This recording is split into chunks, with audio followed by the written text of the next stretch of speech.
Hi there, welcome to Light from Above. My name is David Kenney. I'm the preacher for the Church of Christ here in Wadsworth, Ohio on Westgood Avenue. Glad you could be with us. Today we're looking at questions, a specific set of questions. We're looking at when Jesus was the one asking the questions. He was asked all kinds of things, but he also asked questions. And it's interesting when he is asking a question, you want to always ask yourself, why is he asking a question? I mean, he's the Son of God. He could read people's thoughts. He knows. I mean, he's divine. He really didn't really need to ask any questions, but yet he did. And this lesson is sort of interesting, the question that he asked.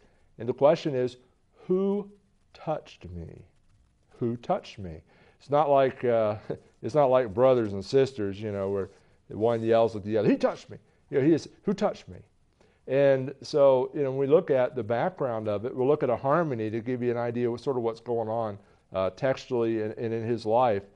The year is around 28 A.D., so it's going to be a little bit of time yet before his crucifixion. He's working in Galilee. He's working around the Sea of Galilee. They think that probably this area that he's at right now is in Capernaum. The event that's going on around this time and in those passages is Jairus' daughter is going to be raised from the dead, and then the woman's hemorrhage is healed. Now, some people call the woman's hemorrhage being healed that miracle. Sometimes you'll have people call it the parenthetical miracle. And what they mean by that, parentheses, you have a sentence, and then you have a thought you want to, convey right there, but you really don't want to break up the flow of the sentence. So you put a parenthesis there, and then you have additional information. Well, the miracle of Jairus' daughter, the background events to it start before the account of the woman. And then after the woman is healed, then it'll pick up with Jairus' daughter after that. So some people call that the parenthetical miracle, and that's what that's about. But there's three passages, the Synoptic Gospels, all record this event, but only two of them put them in the form of a question. Only two of them record Jesus' question here. But I thought we would go ahead and read all three of them. So if you want to open your Bibles, you can follow along, or you can follow along on the screen. Matthew chapter 9, 20 through 22. And suddenly a woman who had a flow of blood for 12 years came and from behind and touched the hem of his garment. For she said to herself, if only I may touch his garment, I shall be made well. But Jesus turned around, and when he saw her, he said, be of good cheer, daughter, your faith has made you well. And the woman was made well from that hour. And then Mark chapter 5, 25 through 34. Now a certain woman had a flow of blood for 12 years, and had suffered many things from many physicians. She had spent all that she had, and was no better, but rather grew worse. When she heard about Jesus, she came behind him in the crowd and touched his garment. For she said, if only I may touch his clothes, I may be made well. Immediately the fountain of her blood was dried up, and she felt in her body that she was healed of the affliction. And Jesus, immediately knowing in himself that power had gone out of him, turned around in the crowd and said, who touched my clothes? But his disciples said to him, you see the multitude thronging you, and you say, who touched me? And he looked around to see her who had done this thing. But the woman, fearing, trembling, knowing what had happened to her, came and fell down before him, and told him the whole truth. And he said to her, daughter, your faith has made you well. Go in peace and be healed of your affliction. And then the other account is in Luke chapter 8, the latter part of verse 42 through 48. But as he went, the multitudes thronged him. Now a woman having a flow of blood for 12 years, who had spent all her livelihood on physicians and could not be healed by any, came from behind and touched the border of his garment. And immediately her flow of blood stopped. And Jesus said, who touched me? When all denied it, Peter and those with him said, Master, the multitudes throng and press you, and you say, who touched me? But Jesus said, somebody touched me, for I perceived power was going out from me. Now when the woman saw that she was not hidden, she came trembling and falling down before him. She declared to him in the presence of all the people the reason she had touched him, and how she was healed immediately. And he said to her, daughter, be of good cheer. Your faith has made you well. Go in peace. Now, just some things to bring out her condition.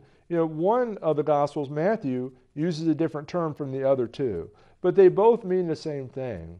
She had a flow of blood, a hemorrhage. Matter of fact, the term that Matthew used is connected to the term of hemorrhage. She was bleeding. And because she had this condition, by the law, Leviticus chapter 15, 25 through 33, she was considered unclean. And she would always be considered unclean until this condition had went away. So she goes to the doctors. And the doctors, some of them practice medicine. Some of them might have followed the Talmud. The Talmud is the Jewish traditions that they had. It's different from the Old Testament. The things in the Bible are scientifically correct, but in the Talmud it's not necessarily that way. They're not inspired. You might say, well, how can you prove that? Well, you look through the Bible, and I don't think you'll find any example of the Bible telling you to cut yourself and let out some of the blood as a way to heal yourself, bloodletting. But the Talmud does. On more than one occasion it mentions that. There were things that the Talmud or Jewish traditions had that they would do that didn't produce any results. As a matter of fact, some of the things that they had people do were actually harmful. But she spent all her money. She had gone and seen all kinds of doctors. And matter of fact, Luke records that she could not be healed by any of them. Now, Luke's statement is interesting because he is a medical doctor. One of people I admired, he would always call Luke Dr. Luke, because Luke was actually a medical doctor. My father would often point out to people, we often talk about science and things like that, but we need to remember they still call doctors the things they do. They say it's still the practice of medicine. Doctors don't know everything. They can't do everything. It's just the reality of the situation. Well, she had gone to these doctors, and they weren't able to do anything. No matter how much money she spent, she had this condition, and she wanted rid of it. Incidentally, she probably had heard about what Jesus had done to a man that was demon-possessed. Matter of fact, this demon, when he was asked his name, he said, "My name is Legion, because we are many." And Jesus cast out that demon from that man. And it says here in Luke 8, 38 through 39, Jesus threw out the demons, and the man was healed, was instructed, "Return to your own house and tell what great things God has done for you." And he went his way and proclaimed throughout the whole city what great things Jesus had done. It's interesting in that account, because sometimes Jesus would do something, and he'd say, "Don't tell anybody." And then he would go tell everybody anyway. Here, he actually told this man, "Now you go tell everybody what has happened to you." And so she probably heard that. And so she knows that he's powerful. And if you go and you read through the text before this incident, it says at one point, it says that the multitude, when she's in this crowd, the multitude came. But if you read further, time goes on a little bit. His fame has spread so much. The text actually says the multitudes thronged him. He is surrounded by all these people. And she reasons that she could touch the hem of his garment. That's where we get the expression from. We just touched the hem of the garment. We just touched a little bit of it. We don't have time to get into all of it. We're just going to touch the hem of the garment. Well, that's where this expression comes from. The hem of the garment, but it also has his clothes or the border of his garment.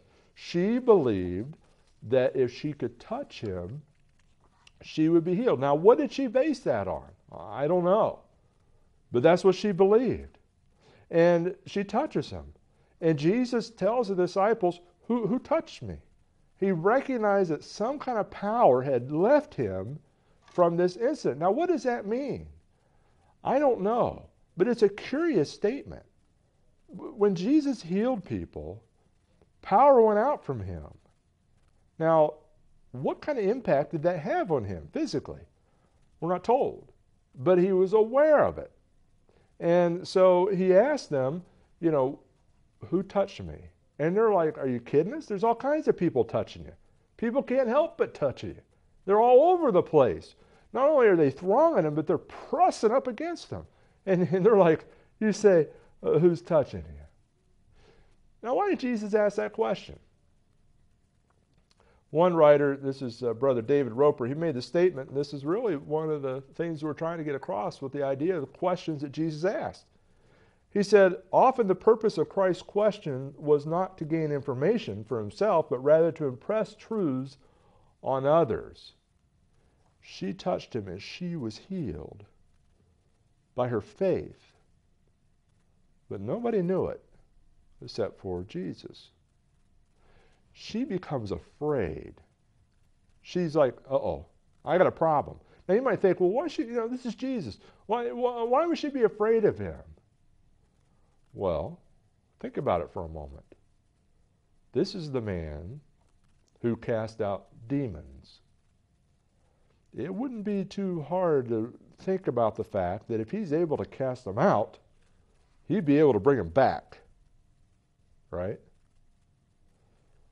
If he was able to take away her affliction by her just touching him without her announcing it to him, he could certainly give it back to her, or even worse.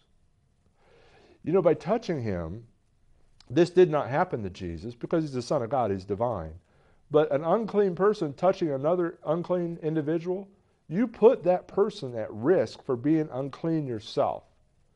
So it was not something that was socially acceptable to do. There was that concern too. So she had all these things that are going through her mind, and she knows when he asks it, he knows it's me. He can see through me. And so she falls down and she confesses everything. She tells everybody what she had done, what she had thought. She tells her condition. She says, just because I touched him, I was healed.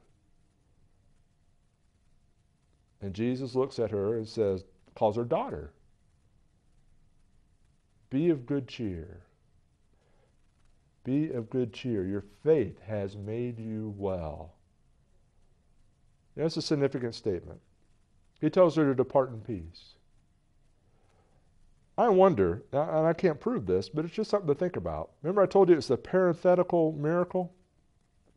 It's in between the story of the healing of Jairus' daughter, a young girl. This woman was not a young girl anymore. Jesus called her daughter. Jesus cares about this older woman who has this condition. We have a lot of people in our society, you know what they are? They're older women. They may have afflictions like this. They may wonder if anybody cares. But Jesus does care. He cares. He tells her to depart in peace. We are all important to Jesus. Now, it's interesting, we talk about faith. She had faith. And some people will point out, they'll say, these modern miracle workers, they'll say, oh, you know what, if they can't perform a miracle on somebody, they'll say, oh, that person doesn't have faith. It's that person's fault. But you know what? That is irrelevant to a true miracle worker. Why? Jesus was able to perform miracles on inanimate objects. He was able to perform miracles against demons who couldn't stop him. He was able to perform miracles on the weather. He could walk on the water. It did not matter. It didn't matter. Jesus healed people that, he healed that centurion's son. He said, you go home, your son is well. He gets there, the centurion, and his son is fine. And he said, when did he start? Well, he started getting better at about this time of the day. And the centurion goes, oh, okay, that's when Jesus made that statement to me. If you are being misled by a miracle worker who's telling you you have to have faith for them to perform the miracle, they are a false teacher. They have no miraculous power. None whatsoever. Don't ever let anybody tell you if you have enough faith, they can heal you supernaturally. They cannot do it. No more than they can raise the dead. Jesus is able to raise dead. True miracle workers. Well, we know that about the age of miracles. That was prophesied. in the Old Testament that with the Messiah coming, there would be miracles performed. Why? Why would that be done? Well, it would be to prove, to demonstrate, to provide evidence of that the message and the messenger are authentic. They're from God. They are divine. That's what they were about. It wasn't about, just making people well. It wasn't just about that. Incidentally, some people were made well, they didn't have any faith. And some were made well, they didn't care anymore. Some people, Jesus fed multitudes of people. Some of them stopped following him, just because of miracles involved. Some people will say, these antagonists, they'll say, well, Jesus would perform a miracle right now, I would believe. Well, there were people in the Bible had a miracle performed and they still didn't believe. That's fact. But there's an interesting passage in 1 Corinthians 13, 9 through 10. It says, for we know in part and we prophesy in part, but then that which is perfect has come, then that which is in part will be done away. Now, if you go and you study the context of that passage, he's talking about miraculous gifts, the performing of miracles. Men were able to do that when Jesus walked the earth and, in the apostles in that time frame. They're able to do that now. Why? Why aren't they able to do it? Because that which is perfect has come. Now, some people say, well, wait a minute, Jesus hasn't come back yet, so they ought to be able to do it. But that which is perfect is not referring to Jesus. That is an object. It's not a person. It's actually talking about an object, not a person. What's the object? Well, he says if we know in part and we prophesy in part, that's knowledge. Prophecy was the teaching of things supernaturally. And they knew certain things they had already been taught.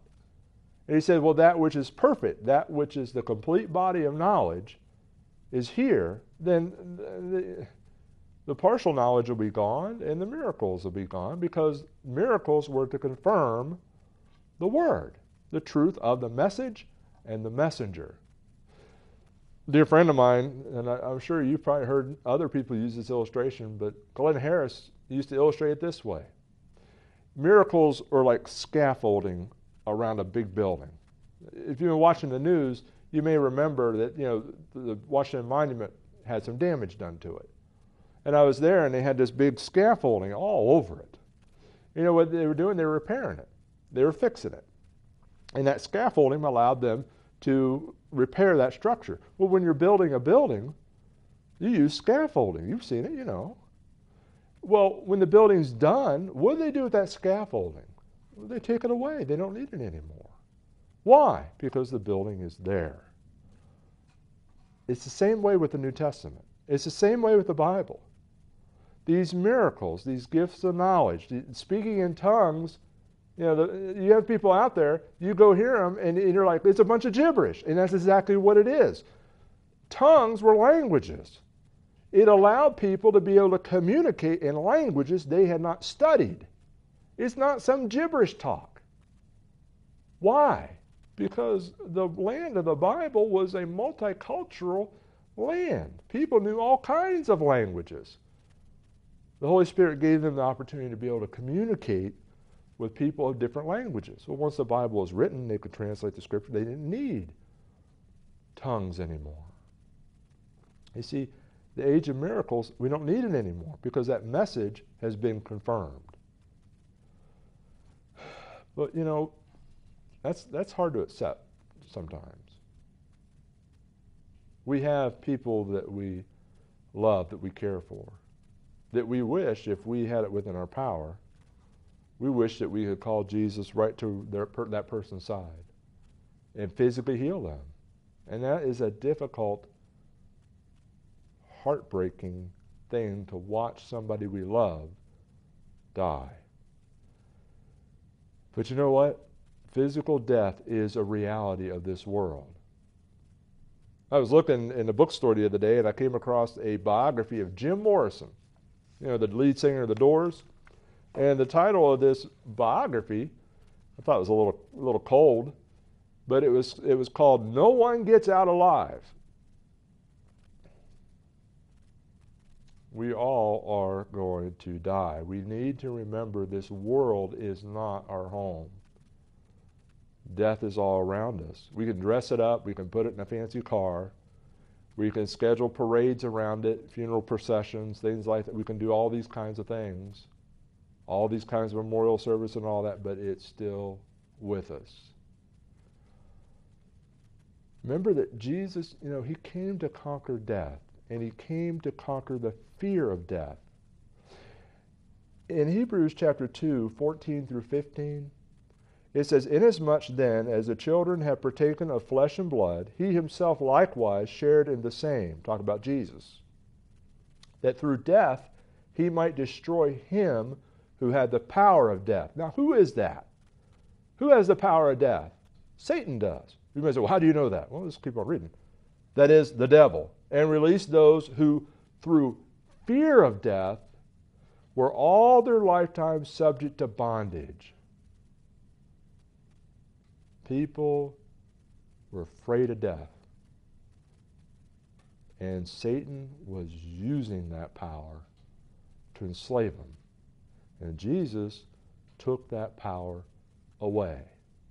Jesus is the great physician. He could take care of anything. He healed illness. He healed blindness. He healed infirmities. He healed handicaps. He healed all these things. He had the power over any kind of disease or malady.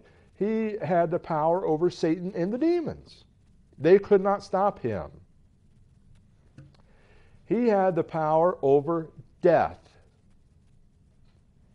He raised at least 3 people from the dead. One is in Luke 7, the son of the widow of Nain. He raised him from the dead. Second, he's getting ready to raise Jairus' daughter from the dead. Lazarus, John chapter 11. He raised these people from the dead. Even the death of somebody cannot stop Jesus. But then he went a little further, and he raised from the dead. Do you know what that means?